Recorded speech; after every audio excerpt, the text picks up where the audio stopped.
Bonjour à tous, nouvelle vidéo pour parler des classes grammaticales et des fonctions. Donc nous allons nous intéresser à ça pour continuer à réviser le CRPE ensemble. Donc les classes grammaticales qu'on appelle aussi nature, elles sont importantes à connaître pour l'épreuve du CRPE, mais aussi pour sa future vie d'enseignant, puisque vous allez devoir en parler avec vos élèves, vous allez devoir travailler sur ça pour qu'ils puissent distinguer les différentes natures des mots et qu'ils puissent donc savoir ce que c'est un verbe, ce que c'est un nom, un déterminant par exemple. Donc les classes grammaticales ou nature se divisent en deux parties. Il y a les classes grammaticales variables et il y a les classes grammaticales invariables. Donc les natures par exemple, donc toujours les classes grammaticales, mais les natures variables, elles sont donc le verbe, les verbes donc ils sont variables, ils s'accordent selon le sujet. Il y a les noms qui sont variables aussi, les déterminants, les adjectifs et les pronoms. Donc ce sont les 5 classes grammaticales qui sont variables et donc qui varient selon la quantité, selon le genre et le nombre. Par exemple, si je dis le petit garçon court, le c'est petit garçon, c'est masculin singulier, court, ce sera donc à la 3e personne, ça va s'accorder. Donc ça s'accorde avec le petit garçon. On a, bien sûr, si je mets au pluriel, les petits garçons courent. Là, dans ces cas-là, on aura un verbe qui sera au pluriel et on aura, qui sera conjugué donc à la 3e personne du pluriel, et on aura les petits garçons qui seront au pluriel du coup aussi. Ce sera un groupe nominal au pluriel, donc on rajoutera le S pour accorder justement le déterminant, le nom et l'adjectif. Par rapport à ça, on retrouve donc effectivement les verbes, c'est assez facile à distinguer. Pour retrouver justement ce que c'est un verbe, un déterminant, un nom, un pronom ou un adjectif, je peux le remplacer dans la phrase. On va le voir après. Donc les verbes, c'est ce qui permet de faire l'action. Ensuite, on a les déterminants. Donc les déterminants, il faut savoir qu'ils précèdent le nom. Ils s'accordent avec le nom, en genre et en nombre. Je ne peux pas dire la garçon, je suis obligée de dire le garçon. Ou les garçons quand je les mets au pluriel, par exemple. Donc, ils s'accordent avec le nom et ils constituent le groupe nominal aussi, ce déterminant. Le groupe nominal, c'est un nom plus un déterminant. Ou un déterminant plus un nom dans l'ordre de la phrase. On peut y rajouter aussi parfois un adjectif. Là, c'est un groupe nominal qui est un peu plus riche, un peu plus étendu. Ensuite, on a le nom. Donc, le nom, par exemple, le chat. Le chat, je peux le remplacer par le rat, par exemple. Ou par le chien.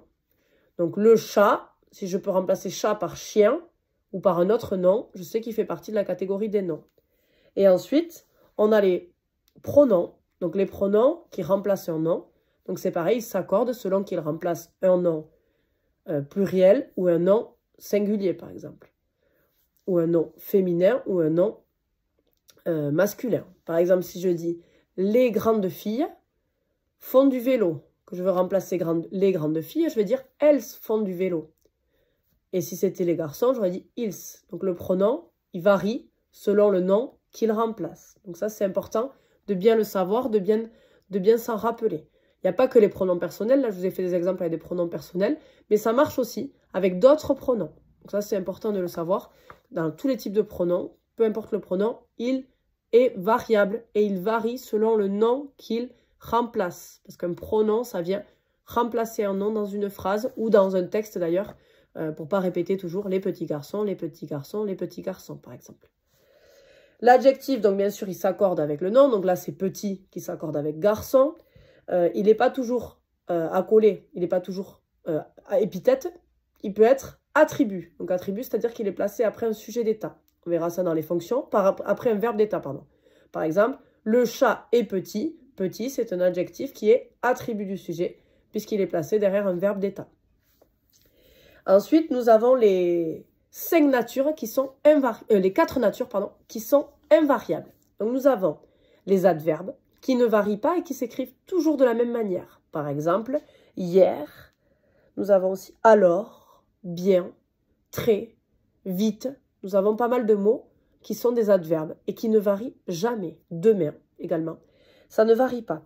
Ensuite, nous avons les prépositions. À, de, en, pour, sous. Tout ça, ce sont des prépositions. C'est pareil, elles ne varient pas, elles s'écrivent toujours de la même manière. Et ensuite, nous avons les conjonctions. Et, ou, mais, ni, comme, quand, par exemple. Et enfin, la dernière classe grammaticale, mais qui est moins courante, et notamment à l'examen, vous n'aurez sans doute pas forcément beaucoup d'interjections, puisque cette classe-là, effectivement, c'est les interjections. Donc les interjections, c'est a, et, o, chute, un.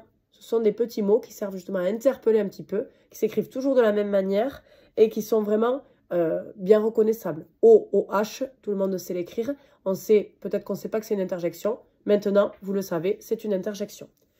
Donc, je vais vous donner un exemple d'une phrase et on va analyser ensemble les différentes natures des mots de cette phrase pour vous aider un petit peu. Donc, la phrase que je vous propose. Les gros chats mangent la petite souris et ils courent vite sous la table. Donc, on voit que les gros chats, donc les gros chats, c'est le premier groupe nominal. Les, c'est un déterminant. Gros, c'est un adjectif. Chat, c'est un nom. Et ceci forme le premier groupe nominal. Ensuite, on a mange, qui est donc au pluriel, puisqu'il s'accorde avec les gros chats. Mange, c'est un verbe. La petite souris, deuxième groupe nominal. La, c'est un déterminant. Petite, c'est un adjectif. Et souris, c'est un nom. Ensuite, et. Et, c'est une conjonction de coordination qui permet de relier les deux propositions de la phrase. Donc, c'est une phrase complexe, vu qu'on l'a vu dans la vidéo précédente, qui est coordonnée. Donc, les propositions sont coordonnées, puisque nous avons les gros chats mangent la petite souris et la conjonction de coordination. Ils courent vite sous la table. Donc, et conjonction de coordination. Ils, c'est un pronom. Court, c'est un verbe. Vite, c'est un adverbe.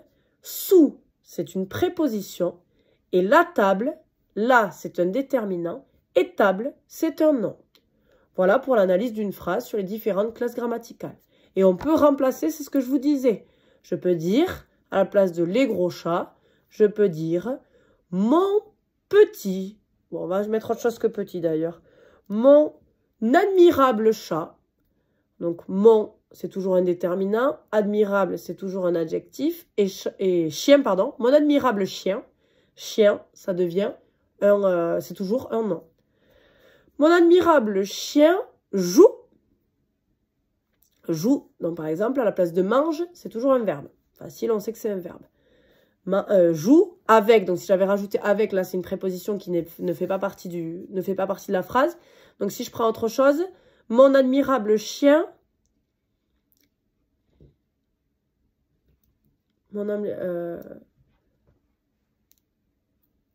mort, voilà, mort, donc c'est toujours un verbe.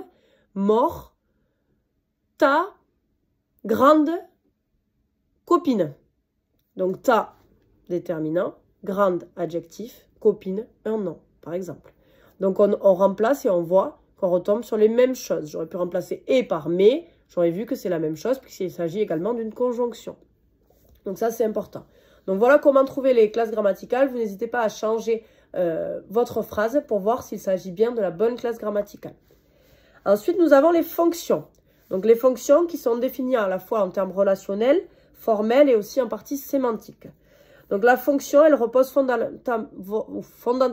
fondamentalement sur, justement, cette notion de relation entre les termes. Pour identifier la fonction, on doit se demander quel rôle joue mon mot ou mon groupe dans la phrase et la relation qu'il a avec les autres mots de cette phrase.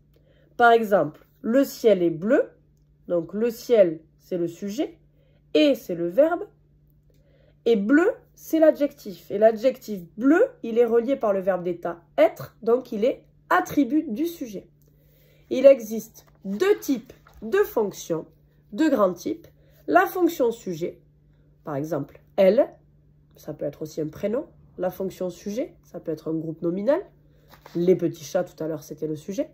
La fonction sujet et la fonction complément. Donc, on a les compléments de nom. Par exemple, une tasse à thé. À thé, c'est le complément du nom tasse. On a les compléments d'adjectifs. Il est fort en maths. En maths ou en mathématiques, c'est le complément d'adjectif, de l'adjectif fort. On a les compléments du verbe, surveille la porte, donc la porte, c'est un complément, surveille quoi? La porte. Là, c'est un complément d'objet direct, mais donc complément du verbe. Parfois, ça peut être un complément du verbe indirect, donc un COI, complément d'objet indirect. Et enfin, on a les compléments circonstanciels. Hier, j'ai été marcher et je me suis promené, par exemple.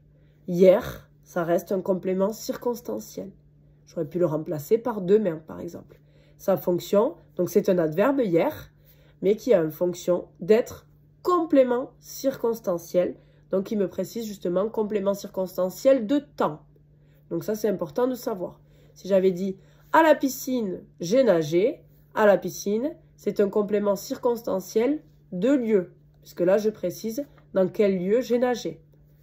Donc ça, c'est important. Le sujet, ça aurait été j'ai nagé. Donc c'est je qui est le sujet de ma phrase. Donc voilà par rapport aux deux types de fonctions importantes à distinguer. La fonction sujet, qu'on connaît tous, le sujet d'une phrase, c'est celui qui fait l'action. Et ensuite, la fonction complément, donc qui peut être d'adjectif, de nom, de verbe ou complément circonstanciel. Voilà un petit peu pour cette première leçon sur les fonctions et sur les classes grammaticales. On se retrouve rapidement pour de nouvelles vidéos à ce sujet. Pour détailler un petit peu plus tout ça, n'hésitez pas à mettre vos questions en commentaire, à partager la vidéo autour de vous et surtout, faites-moi vos retours aussi. Si vous avez des questions, on n'hésite pas. Si vous avez des retours, je les prends avec plaisir, pas de problème. À très vite!